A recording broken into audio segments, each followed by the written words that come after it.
We all need a little bit more well-being nowadays. So here are 5 steps to well-being. Now, if you consciously make an effort to go through these steps, I promise you will reap rewards with magnitude. So, step 1, connect. As human beings, we need to connect with other people. Now, I know this is the luxury not everyone can afford. But if you can connect with family, friends, colleagues, neighbours, or just someone in your local community, then it will make a difference to you. But often you have to make the first step. Don't make it a big step, first of all. If you've been not connecting with people, it may seem a little intimidating. So simply send them a text, first of all. Say hi as you're walking past them. Step next door and just knock on the door and say, hi, how are you doing? You don't have to be with them for hours the first time. Little steps. First time we say hi, next time, how are you? How are things going? Maybe we volunteer at some local community centre or something like that. Either way, we need to acknowledge that we have to step out. We can't expect always for people to come to us, but connection is really important. Step 2, be active.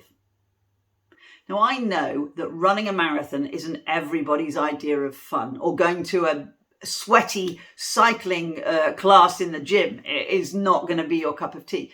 But even if you haven't been active for a while, there is something out there for everyone, whether it's a gentle walk around the block in the woods, a nice swim class, a fun dance class, a little bit of yoga, some Pilates, a little trampolining. I don't know, but there's something out there for pretty much everyone.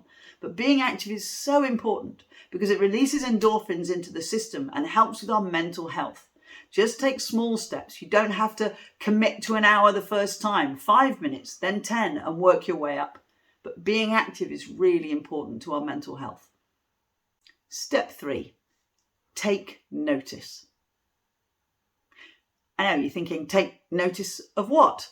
Well, just take notice. I think we live our lives racing around without stopping. You know that old expression, stop and smell the roses, or stop and smell the coffee? We have to learn to take notice.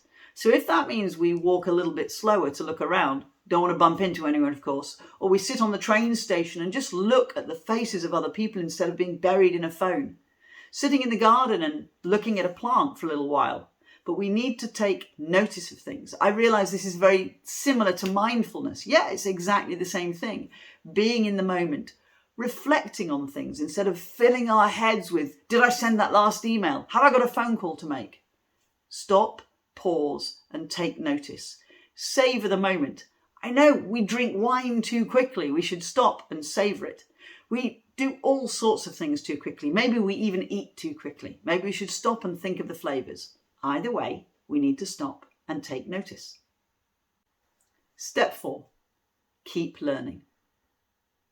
We're told by researchers that one of our key motivators is mastery. We love learning something new, provided we don't get all caught up in the fact that, oh, I couldn't do it, I'm an idiot. Once we just get stuck in, and you don't have to necessarily learn anything useful. You can learn anything nowadays. One of the wonders of modern technology is on YouTube. You can learn to do pretty much anything from drawing to cooking to mending an engine, a bicycle. There's so much we can learn, and pretty much for free.